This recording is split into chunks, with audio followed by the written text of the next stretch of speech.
Bien, una vez más acompañándolos esta semana para hablar de un tema en donde muchas de las preguntas han coincidido y es lo relacionado al estreñimiento.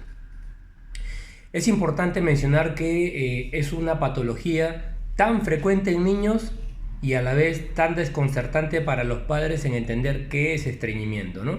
Suelen llegar a la consulta papá diciendo, doctor, mi hijo está estreñido, y cuando uno le pregunta a qué se refiere es que simplemente ha dejado un día de hacer su deposición.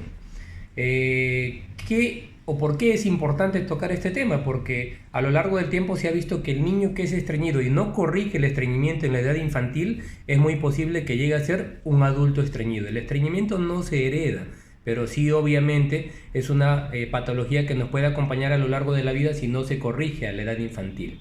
¿Qué es el estreñimiento? Primer punto, puede definirse como la presencia de heces secas y duras, así como también en relación a que puede haber un niño que hace su caquita regularmente pero de forma incompleta, es decir, hace la caquita y se ve a nivel del anito que quedan heces retenidas. También lo podemos entender como aquel paciente que hace regularmente pero heces incompletas, y esto con mucho dolor que le genera dificultad al niño al evacuar. Es importante mencionar que el estreñimiento como definición en relación al patrón de defecación va a variar de acuerdo a cada grupo etario dentro de la pediatría. Es decir, por ejemplo, los recién nacidos y los niños pequeños que solo se alimentan con lactancia materna idealmente exclusiva son niños que habitualmente en los primeros 3 a 4 semanas de vida van a hacer caquita prácticamente después de que se alimentan, pudiendo incluso hacer entre 7, 8 hasta 10 veces al día. Y esto es porque el intestino tiene un reflejo en donde una vez que recibe alimento se mueve y este se expulsa. Ahora, este reflejo habitualmente dura las primeras 3 a 4 semanas de vida. Después del primer mes, esta frecuencia de entre 6 a 8, 10, de 6 a 10 deposiciones al día puede variar a 2 a 3 deposiciones al día. Este patrón puede variar por completo si el niño no tiene la suerte de tener lactancia materna exclusiva y se alimenta con fórmula. Y en este caso va a variar dependiendo de si hay algún antecedente importante como alergia que de repente condicione que el niño tenga más predisposición a sufrir estreñimiento o no. ¿Qué podemos decir en relación a cuáles son las causas? Habitualmente el 90% de las causas de estreñimiento es funcional, es decir, tiene poca relación el estreñimiento a una enfermedad en particular.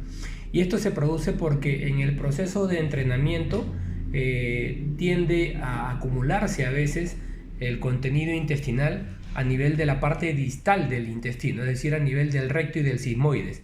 ¿Y qué tiene en particular el recto y el sigmoides? Que cuando acumula contenido fecal se dilata. Se dilata, y al dilatarse el contenido fecal en la parte final del colon, entonces uno pierde las ganas por defecar.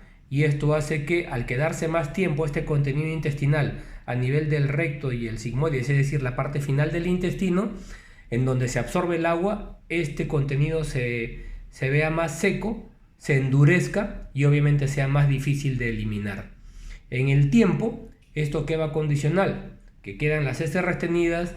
Al quedarse las heces retenidas y el intestino distal dilatarse, las heces se hacen más grandes en esa parte distal, se quedan sin agua, se secan, se endurecen y generan dolor al defecar. Entonces se forma un círculo vicioso: heces retenidas, heces secas, heces que se agrandan, dolor, y por dolor se siguen reteniendo las heces.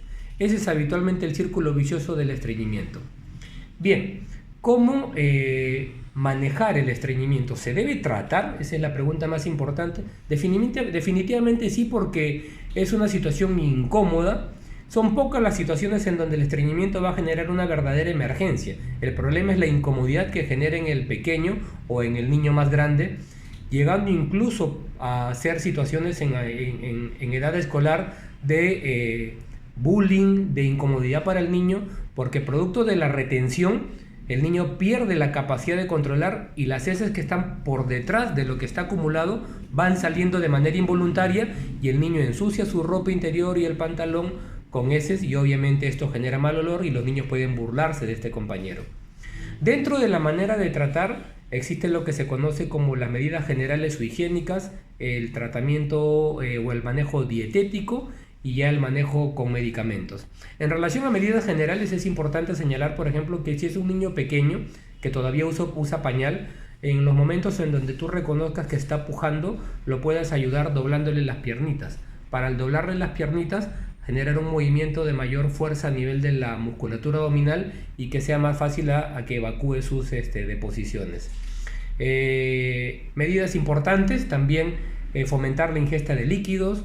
En el niño más grande, fomentar la actividad deportiva. Hoy en día está de moda mucho el sedentarismo por los videojuegos y al estar sedentario obviamente el intestino no se mueve. Otra medida higiénica digamos, utilizar en los niños es a tratar de fomentar que después de cada comida importante el niño se siente en el inodoro, se siente en el water por lo menos 5 a 10 minutos. Acordémonos que hemos dicho que una vez que el intestino recibe alimento, este se mueve. Entonces, si se mueve, fomentemos que este reflejo sea el mejor, tratando de que el niño se mantenga entre 5 a 10 minutos sentado en el inodoro. Si el niño es muy pequeño y los piecitos no llegan a tocar el suelo, ponle una banquita o un piso para que apoye los pies ahí, para que, digamos, no haya un efecto contrario a la fuerza abdominal que ayude a tratar de que el niño evacúe con más facilidad. En relación al manejo dietético, no olvidemos que las fibras son los alimentos que ayudan a hidratar el intestino. Fomenta la ingesta de verduras, la ingesta de frutas. Si al niño no le gusta la fruta como tal, entonces puede fomentar la ingesta a temprana edad de zumos de frutas, pero no licuados, para que esa fibra de la misma fruta pueda ser, digamos, utilizada por el intestino para hidratarse de manera correcta. Frutas muy ricas a utilizar en fibra: kiwi, la pera, la piña natural, y hoy en día una fruta que aporta mucho en fibra y que se puede usar incluso desde los 6 meses de vida, como la pitahaya. También ayuda la ciruela, los guindones, las pasas como alimentos para ayudar a que el intestino se hidrate. Medicamentos, bueno, en el caso de medicamentos sí ya es importante que consultes con tu pediatra o con el gastroenterólogo pediatra. Hay algunos medicamentos que por su capacidad osmótica meten más agua al intestino. Siempre el objetivo es hidratar el intestino. Para terminar, ¿en qué condiciones tendrías tú que ir a la emergencia o buscar a tu pediatra? Cuando luego de lo que hemos mencionado esto no funciona, el niño sigue estreñido. 2, cuando veas que hay sangre en las deposiciones, o sangre en el pañal, o sangre en la ropa interior. Y 3, cuando haya mucho dolor. Y finalmente, cuando a pesar de todo lo que tú hagas, tengas alguna preocupación de que el estreñimiento no puede ser controlado en casa. Espero que esto haya sido de su ayuda. Finalmente, sé paciente. Este es un proceso que puede tomar semanas o meses.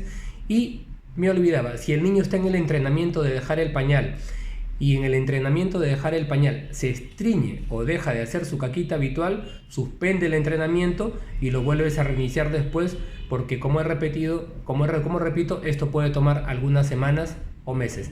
No regañes al niño cuando no logre controlar esfínteres, y cuando esté en ese proceso y lo va haciendo bien, no dudes en felicitarlo. Muy bien, espero haya sido de su ayuda. Nos vemos el próximo viernes.